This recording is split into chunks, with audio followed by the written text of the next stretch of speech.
voilà, écoutez, encore une nouvelle année qui s'achève, une année de vie, une année de joie, de tristesse, de frustration et de bonheur, une année aussi de lecture finalement. Et donc aujourd'hui, je suis ravie de pouvoir vous parler de mes meilleures lectures de 2021. J'ai fait une vidéo il n'y a pas très longtemps sur mes pires lectures, d'ailleurs si vous souhaitez la voir, le lien sera en barre d'infos. Mais c'est toujours mieux de partager le meilleur que de partager le pire finalement. D'ailleurs j'aimerais beaucoup savoir quelles ont été pour vous les meilleures lectures de 2021. Clairement je regarderai dans les commentaires et peut-être que je piocherai quelques livres pour les mettre dans ma pile à lire future parce que j'ai vraiment envie de lire du bon en 2022. Donc bref, je vais commencer avec le premier livre que j'ai lu très tôt en 2021 qui s'appelle How to Date Men When You Hate Men. Comment sortir avec des hommes quand vous détestez les hommes. Alors attendez, le fait que je parle de ce livre sur ma chaîne, ça a fait un débat de ouf parce qu'il y a eu des petits détracteurs voilà, qui sont venus dans les commentaires. Je m'en suis délectée. Personnellement ça me fait beaucoup rire. Je tiens juste à dire que je ne déteste pas les hommes. Juste renseignez-vous quoi, en fait il y a une raison derrière le fait que des femmes, beaucoup de femmes disent ouais je déteste les hommes, men are trash, etc. On va pas prendre ça au pied de la lettre, voilà c'est tout ce que j'ai à vous dire. Je vais pas prendre mon temps aujourd'hui pour expliquer vraiment ce qu'il y a derrière mais voilà, clairement ce n'est pas le cas, je ne déteste pas tous les hommes. Et en fait ce livre en est un bon exemple en fait parce que c'est écrit par une femme, j'ai l'impression qu'elle fait du stand-up, enfin en fait j'avais l'impression de le lire du comédie stand-up avec elle. Tout simplement, elle partage son expérience de dating avec nous en tant que femme hétéro et donc qui sort avec des hommes cis hétéro aussi bien souvent. Et elle est très au courant aussi des différentes formes d'oppression qui visent les femmes dans nos sociétés actuelles et sa problématique principale c'est de se dire comment je fais pour sortir avec des hommes sans que justement l'oppression patriarcale se retraduise dans mes relations privées. Au-delà de ça, moi je l'ai pris parce que c'est vrai que le titre est très tapageur, le livre en lui-même était assez flashy et c'est vrai que c'est des questions que moi parfois je peux me poser parce que j'ai pu remarquer des choses dans mes relations, j'ai pu constater voilà, des comportements qui se répètent et qui ne veulent pas nécessairement dire que la personne est mauvaise, mais qui sont assez révélateurs d'un système oppressif dans lequel nous nous trouvons. Et c'était marrant en fait d'avoir toutes ces anecdotes, elle rentre quand même pas mal dans les détails de sa vie privée, et d'avoir en même temps des réflexions un petit peu personnelles, un petit peu philosophiques sur les relations humaines tout simplement. Et en fait moi ça m'a vraiment fait du bien parce que c'est assez drôle forcément et ça m'a fait déculpabiliser pas mal. Et aussi ça vous inscrit dans une sorte de sororité où vous vous dites ok en fait je suis pas la seule à avoir ce genre de réflexion, ok donc ça c'est un problème que elle aussi a rencontré, donc je suis pas la seule à avoir vécu ce genre de choses. Et ça fait du bien tout simplement de ne pas se sentir seule dans certains cas. Tout ça pour dire que c'était un livre assez intéressant, que ça a été une très bonne lecture de 2017 mais alors absolument pas, donc de 2021.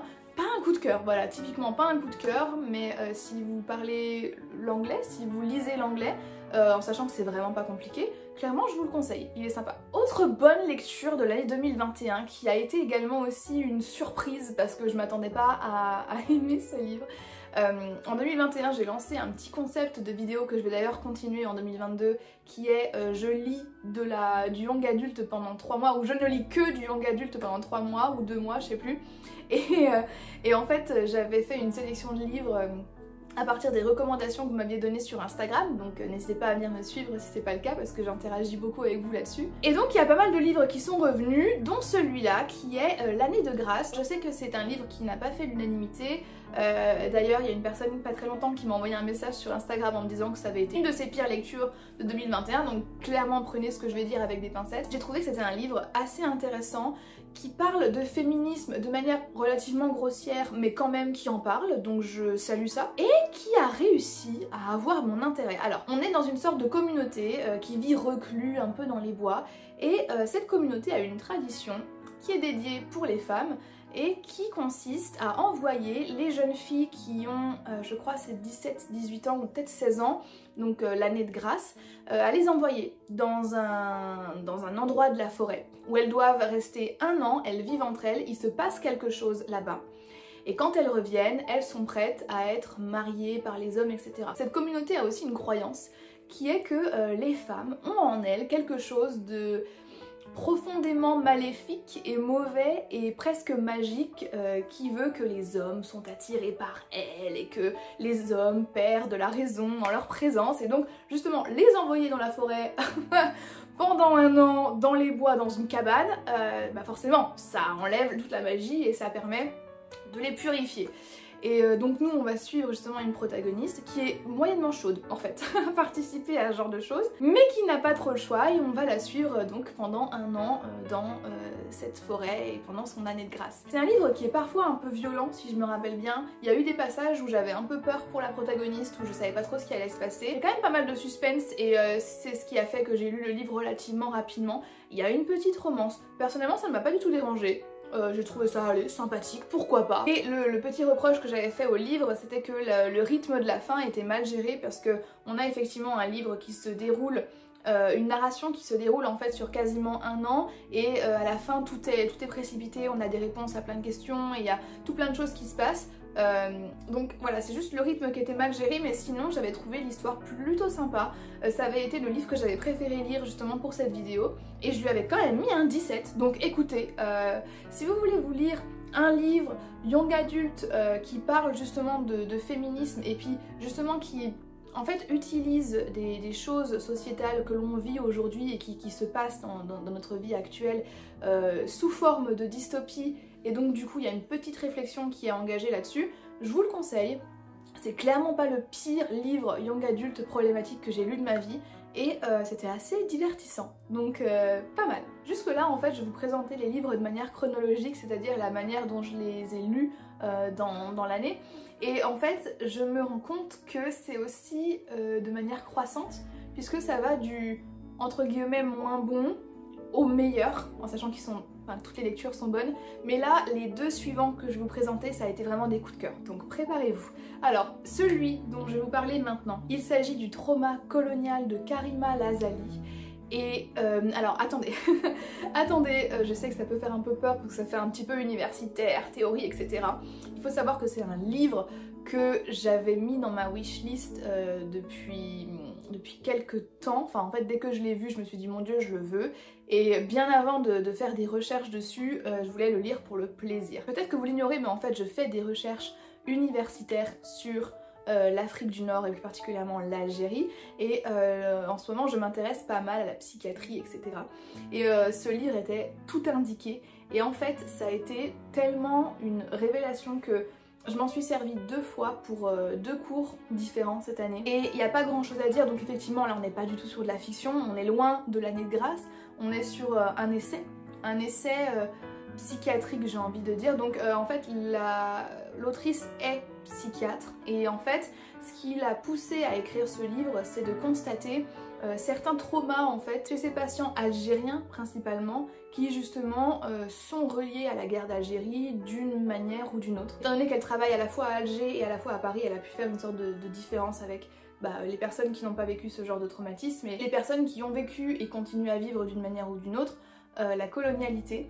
Et c'était super intéressant. Déjà, en fait, c'est super abordable. C'est un livre qui est paru à la base pour le grand public, donc c'est même pas quelque chose qui est dédié aux universitaires ou qui est particulièrement pour la recherche. D'ailleurs, je vous en parle jamais quand je lis des livres spécialement de recherche, mais celui-là, je vous en parle parce que c'est pas nécessairement pour les personnes qui travaillent dans le milieu académique. Pour moi, ça a été un gros support théorique pour mes recherches. Ça a été la base de pas mal d'autres conclusions que j'ai pu faire ou d'autres recherches. En fait ça a conduit à toutes sortes de ramifications super intéressantes dans mes travaux et c'était pour moi la dose parfaite entre une lecture plaisir et une lecture très théorique où vous allez en ressortir clairement grandi et où vous allez apprendre des choses très intéressantes.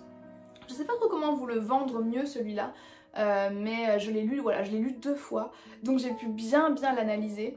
Et c'était tellement intéressant de prendre en fait certains de ces concepts et de les appliquer à d'autres livres de littérature et vous voyez que même si c'est 2 autrices qui n'ont rien à voir, eh bien les concepts se rejoignent et c'est tellement satisfaisant. Et c'est super en fait, c'est super intéressant parce qu'il y a très peu de recherches qui ont été conduites par rapport au trauma colonial en fait, à ce que ça peut provoquer sur le corps et sur l'esprit de la personne qui a vécu le colonialisme et surtout comment ça se traduit au sein des générations. Et comme je dis souvent, les livres qui parlent de la guerre d'Algérie ou en fait du colonialisme en général permettent de comprendre ce qui se passe dans nos sociétés actuelles en fait. Pourquoi est-ce qu'il y a une sorte de entre guillemets communautarisme qui se forme? Pourquoi est-ce que les générations revendiquent une identité culturelle, religieuse au sein d'un pays laïque? Et donc c'est pour ça que c'est pas nécessairement que pour les personnes qui s'intéressent à l'Algérie, c'est vraiment pour n'importe qui, si vous êtes curieux. En tout cas celui-ci je vous le recommande, il est absolument génial. Et enfin, mon numéro 1, le meilleur livre que j'ai lu cette année, que j'ai fini il n'y a pas très longtemps. Et je ne vous en ai jamais parlé sur cette chaîne parce que j'ai pas eu le temps de faire un bilan lecture. Il s'agit de Slowfoot et c'est écrit par un auteur qui s'appelle Brom, qui est un peu un artiste, qui est auteur, donc il écrit, mais il est aussi dessinateur. Et en fait c'est ça qui m'a poussée à acheter ce livre. Pour vous donner un petit peu de contexte, je suis allée en librairie, je me promenais parmi les étagères et en fait, celui-ci avait été mis en valeur sur l'étagère et je n'ai vraiment pas eu besoin de savoir de quoi ça parlait. Je me suis dit c'est mort en fait, je le prends. J'ai regardé le prix en dollars, je crois qu'il était à 26 $, quelque chose comme ça. Je me suis dit et au final je pouvais pas ne pas le prendre, clairement. Et mon Dieu comme je suis heureuse. Si vous saviez à quel point c'est rare que j'achète des livres sans savoir de quoi ils parlent ou sans en avoir entendu parler sur Booktube, sur Booksta. Et là, j'ai juste suivi mon intuition. Et ça faisait tellement longtemps que j'avais pas lu un excellent livre comme ça. Je n'ai rien à lui reprocher. Il est incroyable. Il faut aussi savoir que c'est un livre que j'ai lu en 2 mois. Donc je tiens quand même à dire par contre qu'il est très long à lire. Pourtant il y a genre 300 pages. Mais je pense que c'est la manière dont les mots sont répartis sur la page, y a plus de mots que ce qu'on ne pense, donc du coup moi ça m'a pris longtemps, mais aussi je le savourais. Alors du coup, pour ceux que ça intéresse, je vais vous dire de quoi ça parle. C'est une histoire qui se déroule au XVIIe siècle, aux États-Unis, à l'époque des colonies. Et en fait, on va être dans une communauté, un peu comme l'année de grâce, en fait, ça ressemble un petit peu. On est dans une communauté ultra puritaine, qui vivent dans un petit village où les femmes n'ont le droit de rien faire, où c'est mais la misère. Tous les dimanches faut aller à la messe, si tu clignes ne serait-ce qu'une fois des yeux, tu es puni, il y a encore les châtiments corporels, etc. Enfin c'est une misère. Et qui dit 17e siècle dit aussi sorcellerie, tribunal de Salem. Et oui, et en fait on va suivre notre protagoniste qui s'appelle Abita, qui vient tout droit d'Angleterre. Comme la majorité d'entre eux, j'ai envie de vous dire. Au début du roman, donc vit dans ce petit village avec les autres, elle vit très mal, elle supporte mal la guerre que les femmes se mènent, la vie de puritain qui est très répressive. Et elle et son mari vivent un petit peu en retrait de cette communauté-là, et ils sont près d'un bois, et en fait il va commencer à se passer des choses extrêmement bizarres dans ce bois. Il y a une sorte d'esprit qui va se réveiller et voilà, je vais pas vous en dire plus, mais tout ça pour vous dire que ça parle de démons, de sorcellerie, de magie, de puritanisme, et j'ai tellement adoré. C'est très bien écrit. Il y a des illustrations à chaque chapitre.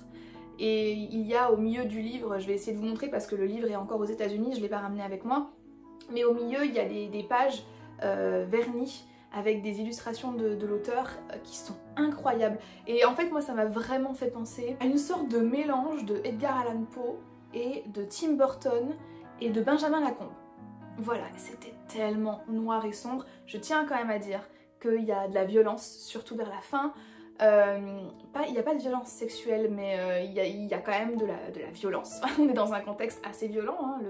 La répression puritaine, c'est quand même quelque chose. Moi il s'avère que je l'avais commencé en octobre et que je l'ai fini en novembre parce que je lis assez lentement, et comme je vous l'ai dit, il est assez dense mine de rien. Et c'est parfait pour la saison.